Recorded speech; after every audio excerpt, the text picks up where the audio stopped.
Bonjour, sur la chaîne de l'EPE Saint-Just, on est heureux de se retrouver ensemble pour ce moment de prédication de dimanche. Alors, nous sommes désolés que cela puisse se produire comme cela, de ce que nous n'avons pas pu diffuser notre culte en direct. En effet, notre carte son nous a lâchés. Alors, on avait l'image, mais vous n'auriez pas eu le son. Donc, on s'excuse vraiment profondément pour bien ce désagrément, mais heureux également de pouvoir, avec vous présentement, partager la prédication que nous avons pu méditer ensemble ce matin. Alors ce matin, surtout dans le premier culte avec les enfants, je leur ai posé cette question, à savoir, est-ce que vous savez qui est cette demoiselle? Est-ce que vous avez une petite idée? Oui? Non?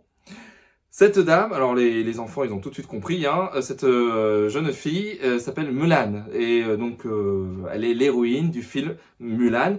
Et il y a deux dedans thèmes majeurs.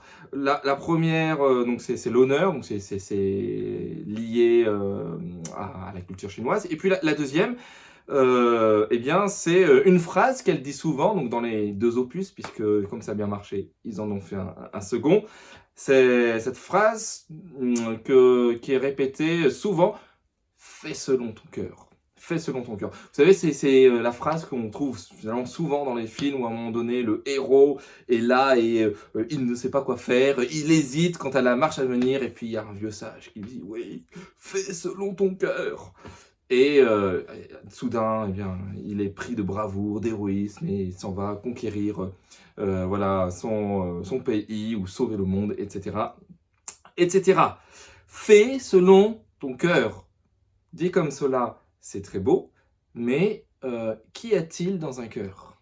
Qu'y a-t-il dans un cœur? Y a-t-il seulement des choses bonnes, des choses héroïques, ou parfois des choses dont on peut avoir honte? La Bible nous dit dans Matthieu 5,8, et c'est Jésus qui parle, puisque nous sommes dans une série sur les béatitudes, et c'est le tour de Matthieu 5,8, « Heureux ceux qui ont le cœur pur, car ils verront Dieu. » Heureux ceux qui ont le cœur pur, car ils verront Dieu. L'arrière-plan, le background de cette béatitude est identifié par la plupart des commentateurs comme le psaume 24, versets 4 à 6. Écoutez ce que nous dit ce psaume. Qui pourra monter à la montagne de l'Éternel? Qui s'élèvera jusqu'à son lieu saint? Celui qui a les mains innocentes et le cœur pur. Celui qui ne livre pas son âme au mensonge et qui ne jure pas pour tromper. Il obtiendra la bénédiction de l'Éternel, la miséricorde du Dieu de son salut. Voilà le partage de la génération qu'il invoque, de ceux qui cherchent ta face, de Jacob. Amen. Cette question est posée par le psalmiste. Qui pourra monter à la montagne de l'Éternel? Qui s'élèvera jusqu'à son lieu saint? C'est-à-dire, être dans son intimité, dans son intime communion. Et le psalmiste répond: celui qui a les mains innocentes et le cœur pur, celui qui ne livre pas son âme au mensonge, etc. etc. Et force est de constater que les mains innocentes, si on regarde en nous et qu'on creuse, alors il suffit, malheureusement, on n'a pas besoin de creuser très longtemps, les mains innocentes, elles n'y sont pas.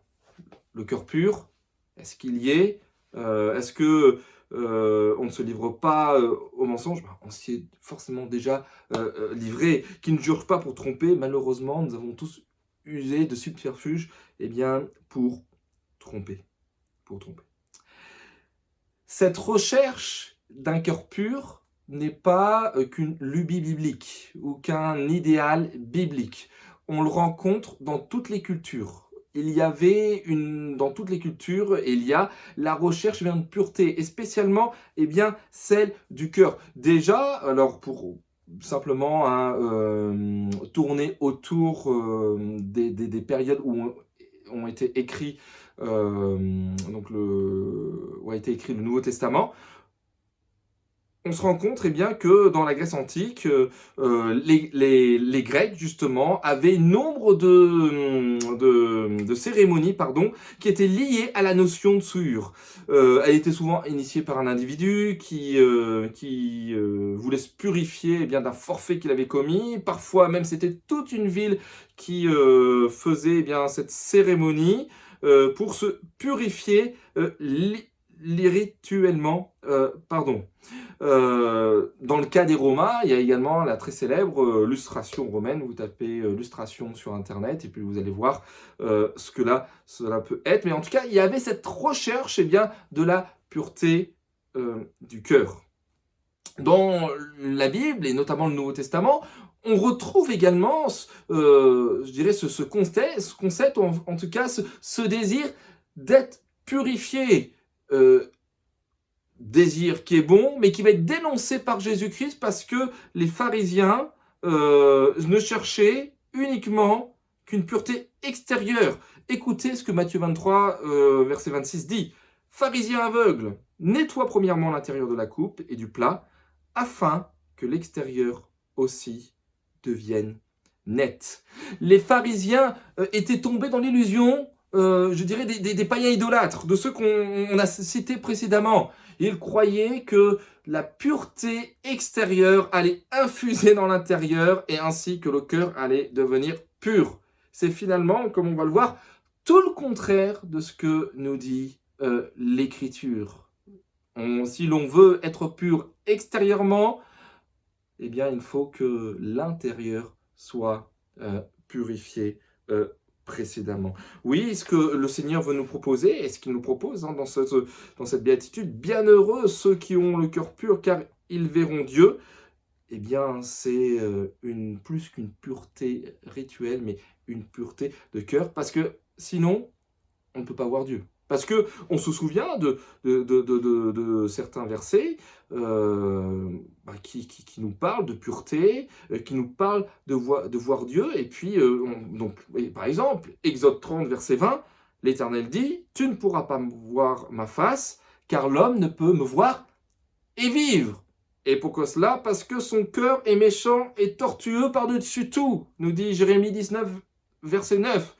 Qui peut le connaître? Le cœur est tortueux par-dessus tout et il est méchant. Qui peut le connaître? Et enfin, dans Proverbes chapitre 20 et verset 9, qui dira « J'ai purifié mon cœur, je suis net de mon péché ». Elle est en suspens et la réponse logique, c'est non. Alors, durant cette matinée, j'aimerais avec vous, frères et sœurs, amis qui nous faites l'amitié de nous regarder sur notre chaîne YouTube, de simplement commenter un peu plus cette belle béatitude en la scindant en deux. Heureux ceux qui ont le cœur pur, tout d'abord, et parler un peu du cœur pur, et puis voir cette seconde partie sur les conséquences. Ils verront Dieu. Et ça, comme nous allons voir, c'est une richesse extraordinaire. Tout d'abord, un cœur pur. La loi de Dieu exigeait absolument une pureté absolue pour s'approcher de Dieu, pour être en communion avec Dieu, pour dire, je suis, l'Éternel est mon Dieu, et je l'adore, je m'approche de lui. C'est pour cela, d'ailleurs, que, ont été donnés les sacrifices, qui devait être présenté par l'Israélite qui était pris en défaut, en faute, alors pour des péchés involontaires, parce que pour des péchés volontaires, finalement, les sacrifices n'étaient pas valables. Et donc ici, on retrouve le terrain de la grâce. On comprend mieux pourquoi, par exemple, et on va revenir sur sa prière, David, l'homme selon le cœur de Dieu, un homme adultère, meurtrier dans l'affaire de Bathsheba, a pu être gracié parce que normalement il aurait dû être mis à mort parce que il avait péché volontairement, comploté. Enfin, il y a toute une magouille. Voilà qu'on lit dans les livres des rois. Donc la loi exigeait une pureté absolue. Et il ne faut pas considérer que ces sacrifices ou autres étaient, étaient simplement, eh bien, comme parmi les autres peuples païens, c'était une pureté, eh bien, rituelle, extérieure. Ah, je fais mon affaire et puis dès le lendemain, ben, je peux continuer à tromper mon prochain, à voler mon voisin, etc., etc. Non, la pureté extérieure, selon la loi, devait refléter, eh bien, la pureté intérieure. La pureté intérieure. Et c'est tout le temps ça qui a été visé. Et c'est pour cela que Jésus va dénoncer de manière aussi forte l'attitude des pharisiens, parce qu'ils considéraient qu'ils trompaient le peuple en leur donnant des préceptes qui ne sont pas bibliques, à savoir, tout simplement, que ces pharisiens entraînaient le peuple dans leur hypocrisie. Vous leur donnez un idéal de rituel extérieur, alors que c'est l'intérieur. Et c'est ce que tout le temps professait la Bible, l'Écriture, dès l'Ancien Testament, notamment dans Proverbe chapitre 4, quand il est dit « Mon fils, donne-moi ton cœur », ce n'est pas bien l'extérieur, mais comme on va le voir, qu'on va le définir, eh bien, le cœur de l'homme, un cœur, eh bien, qui a besoin donc d'être purifié. Alors, qu'est-ce qu'un cœur pur ? Qu'est-ce qu'un cœur pur ? Le cœur biblique, spirituel, peut être défini comme la pensée, la volonté, les affections. Finalement, c'est l'être intérieur. Et vous comprenez bien hein, que lorsque donc, on a cité Proverbe 4, « Mon fils, donne-moi ton cœur », eh bien, on ne parle pas du cœur qui nous fait vivre, qui bat, mais bien de l'être intérieur. Et ici, peut-être, je voudrais saisir l'occasion avec ce verset de Proverbe 4 pour dire que le Seigneur nous appelle sans cesse. C'est peut-être quelqu'un qui n'a pas bien finalement donné son cœur à Jésus-Christ. Nous voudrions l'inviter et faire cette démarche de foi et de repentance afin d'accepter Jésus-Christ comme son Sauveur et son Seigneur. Donne-lui ton cœur, c'est-à-dire donne-lui eh bien, tout ce que tu es, tes pensées, ta volonté, tes affections, tes projets, tout ce qui fait toi, et que ce soit lui qui règne sur ta vie, afin eh bien, que tu n'ailles plus de détresse, je dirais, en détresse, de malheur en malheur, te reposant uniquement sur toi, mais qu'il y ait eh bien, le roi des rois et le seigneur des seigneurs qui puissent eh bien, régner sur ta vie et diriger ta vie. Alors, ce qui, bien sûr, n'exclut pas une nouvelle fois les afflictions, même les erreurs, on est des pécheurs, erreurs de nous, hein, jamais de Dieu. Mais tu trouveras, mon ami, toujours un secours en lui. Il n'a jamais abandonné les siens. Et c'est pas près d'arriver. Donc le cœur pur, hein, eh bien le cœur c'est l'être intérieur. Et un cœur pur, c'est un cœur donc purifié. Un cœur qui, si on voulait donner des synonymes et prendre eh bien, des expressions bibliques, qui est circoncis. Notamment on trouve ça dans Romains 2, 29. Un cœur qui est marqué de l'alliance de Dieu, qui est régénéré par Dieu. Et d'ailleurs, un des synonymes, hein, c'est quelqu'un qui est né de nouveau, qui a reçu et accepté l'alliance de Dieu, que Dieu règne sur lui. Ce n'est plus un cœur endurci, un cœur de pierre, mais qui est ressuscité spirituellement, revenu à une nouvelle vie, hein, c'est tout le sens de la nouvelle naissance, et qui vit désormais pour Dieu. Un cœur pur n'est pas un cœur non pécheur, mais c'est un cœur qui est incliné vers Dieu. Je le répète parce que c'est important.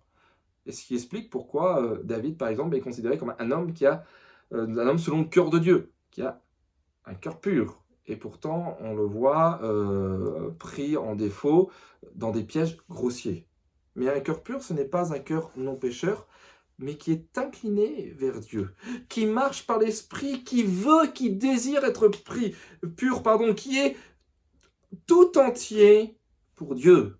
Et lorsqu'il se fourvoie même lourdement, eh bien, il est capable de se repentir, de répondre à la voix du Saint-Esprit qu'il convainc de péché, de justice et de jugement, et qui va s'exclamer avec David, donc dans le psaume 51, verset 10, « Ô Dieu, crée en moi un cœur pur, renouvelle en moi un esprit bien disposé. » Et oui, il n'y a que le Seigneur qui peut créer un cœur pur en nous, renouveler un esprit bien disposé. Et celui qui a tout fait pour que nous ayons un cœur pur, c'est celui qui est venu sur cette terre, qui était le seul qui est né finalement avec un cœur pur, alors si on compare, je dirais Adam qui est né pur à la naissance et qui s'est laissé corrompre, qui s'est laissé gagner par la corruption, par le péché, mais Jésus-Christ qui a vécu une vie, entrant dans le monde avec un cœur pur, qui a gardé son cœur pur, et à cause de cette pureté de cœur et de l'amour qu'il avait à notre égard, est allé jusqu'à la croix pour donner sa vie, afin que nous puissions avoir un cœur pur, et que donc plus tard, je tease un peu là, la deuxième partie, nous puissions voir Dieu, c'est-à-dire le voir avec un V majuscule, puisqu'on peut se considérer de manière de voir le Seigneur. Oui, Jésus-Christ était animé de motivations pures à notre égard, et c'est précisément ces motivations pures également qui doivent nous animer. Si nous avons un cœur pur, nécessairement, nous aurons des mobiles, des motivations qui sont pures. Ne doutons pas que lorsque le Seigneur dit « Heureux ceux qui ont un cœur pur car ils verront Dieu », alors bien sûr, il s'adresse à ses disciples prioritairement. Il y a le peuple également qui est là, qui écoute. Et puis il y a des pharisiens, ceux dont il dénonce l'hypocrisie. Et c'est ce qui a toujours été dénoncé par le Seigneur, les comportements hypocrites. Finalement, ici, l'enjeu dans les motivations pures, du cœur pur, c'est la vérité. Arrêtons, dira Jésus, quelque part, de nous fourvoyer parce que peut-être on connaît bien notre Bible, parce que tous les matins je prie à heure régulière, tout ça, ce ne sont pas des mauvaises choses, parce que je vais à l'église malgré le Covid, c'est pas des mauvaises choses, c'est très bien, et sachez que votre église se décarcasse beaucoup, en tout cas le conseil d'église se décarcasse beaucoup pour pouvoir continuer à ouvrir nos locaux en respectant les règles sanitaires édictées par l'État. Et d'ailleurs, je profite pour remercier tous ceux qui participent. Vous êtes vraiment très précieux, et c'est grâce à vous qu'on peut continuer à célébrer le Seigneur dans nos locaux avec nos 3 cultes, donc samedi 17h45 et le dimanche à 10h et 11h30. L'enjeu de la vérité, c'est quelque chose qui est important dans un monde qui justement est animé par le mensonge, qui est animé par l'hypocrisie. Nous ne voudrions pas que le Seigneur nous dise, comme il le dira au sujet des pharisiens en Matthieu 23, il me semble, sauf erreur, au sujet des pharisiens, « Faites tout ce qu'ils disent, mais surtout ne faites pas ce qu'ils font. » Seigneur, si tel était le cas, nous voulons rentrer en nous-mêmes, te demander pardon, et te laisser faire toute la lumière dans nos cœurs et dans nos vies. Oui, l'enjeu, c'est celle de la vérité, dans ses motivations pures, de faire le bien, peu importe le contexte, le temps ou les circonstances. Même en temps de Covid, même lorsque c'est difficile et que mes voisins ne sont pas sympas avec moi parce que je suis chrétien et qui se moquent gentiment, doucement de moi, ou que mes collègues de travail, je dirais pas me persécutent, mais également tournent ma foi en dérision, parce que oui, la vie chrétienne, dans ce contexte-là, et en France, peut être compliquée. On n'est pas entouré de chrétiens, on est peu finalement dans notre travail, dans notre voisinage, à avoir des chrétiens authentiques, régénérés, nés nouveaux, qui marchent avec Jésus-Christ, qui ont une relation personnelle intime.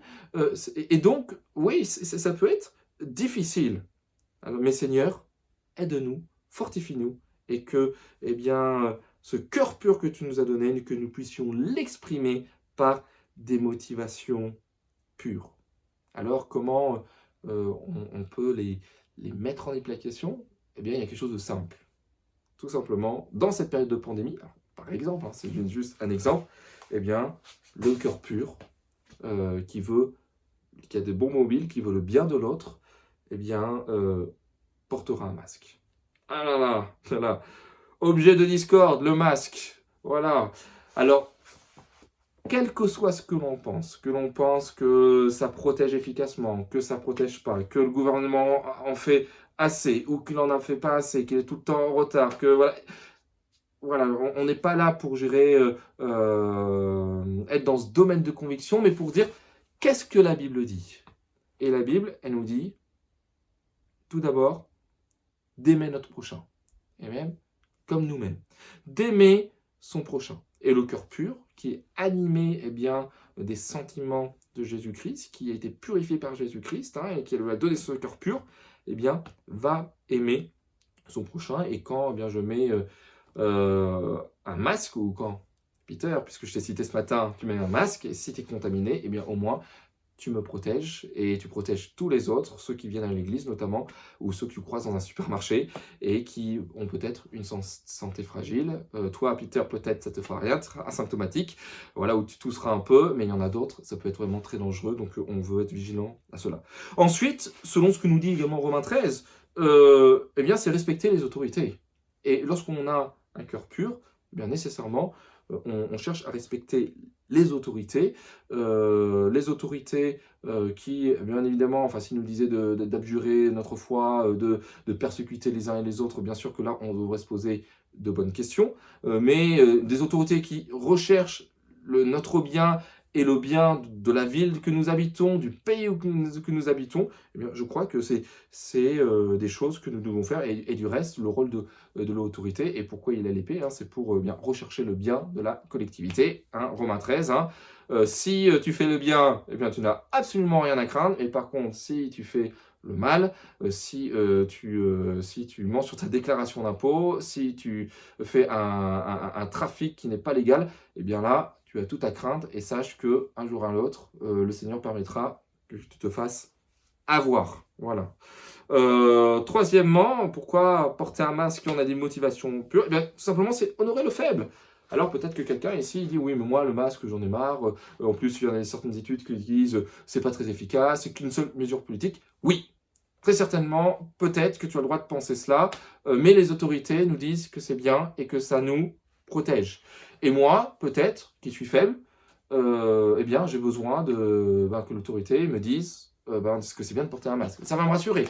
Et même, je ne comprendrai pas pourquoi un chrétien, que j'estime, lui, se rebelle contre l'autorité, dit non, je ne veux pas porter un masque. Et donc, je vais me dire, mais ça me troublait même dans ma foi, dans ma croyance, dire, est-ce que, alors, du coup, je suis chrétien, donc je peux me rebeller contre l'autorité, je peux être un critiqueur, voilà.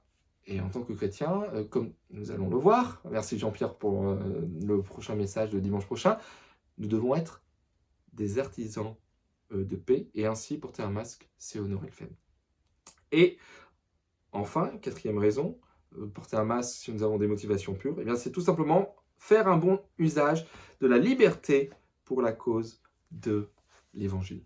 J'ai été frappé d'apprendre quel impact ça a eu sur les autorités, que certaines églises qui avaient un grand nombre ou plutôt un certain nombre de cas Covid et de cas contacts dans nos communautés, ont décidé d'elles-mêmes de fermer l'église et de dire pendant 10-15 jours, on ne fait plus de réunions, on bascule en visioconférence, et le temps d'assainir notre situation, que tout le monde se fasse tester, etc., et qu'on puisse revenir à intégrer nos locaux sans trop de danger. Et comment cela a impacté positivement les autorités, en disant on n'a même pas eu besoin de leur demander de fermer leurs locaux, ils l'ont fait d'eux-mêmes. Ce sont des personnes responsables, ce sont des personnes sérieuses. Et cela, c'est alors déjà tout à l'honneur de ces églises, et si ça nous arrivait en tant que EPE Marseille Saint-Just, il faudrait qu'on les imite.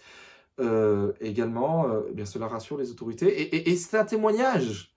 ces gens qui croient en Jésus-Christ, qui professent que eh bien, la Bible est la parole de Dieu, eh bien, ce sont des gens qui sont sérieux, qui sont responsables. Alors, voilà juste bien finalement quelques voilà, points sur le cœur pur et motivation pure. Alors, les 4 derniers points que j'ai nommés sur là, pourquoi finalement porter un masque, sont extraits d'un article publié sur Évangile 21 et qui est écrit par un certain McCracken. Enfin, vous le trouverez, il a été édité ces derniers jours, donc sur le site Évangile 21. Pour ceux donc qui ont le cœur pur, qui ont le cœur purifié par Jésus-Christ, par son sang précieux, la promesse est certaine, ils verront Dieu. La promesse est certaine, ils verront Dieu. Et quelqu'un dira, ouais, mais moi, Dieu, voilà, je veux, comme Thomas, je veux le voir. Nous sommes dans le règne du maintenant, mais pas encore. Comme le disait Todd la semaine dernière, du partiel dans le maintenant, complet dans le pas encore. John Stott, le célèbre donc, pasteur anglais, a dit « Seuls ceux qui ont le cœur pur verront Dieu. Ils le voient dès maintenant, avec les yeux de la foi. Seuls ceux qui sont vraiment sincères le verront dans sa gloire, car ils peuvent supporter la vision éclatante de la lumière qui dissipe les ténèbres du mensonge et le feu qui consume toute tromperie. » Oui, frères et sœurs, amis, dès à présent, béni soit Dieu que nous puissions le voir avec les yeux de la foi. Mais il est vrai que nous le contemplons pas, je dirais, d'une manière parfaite, complète.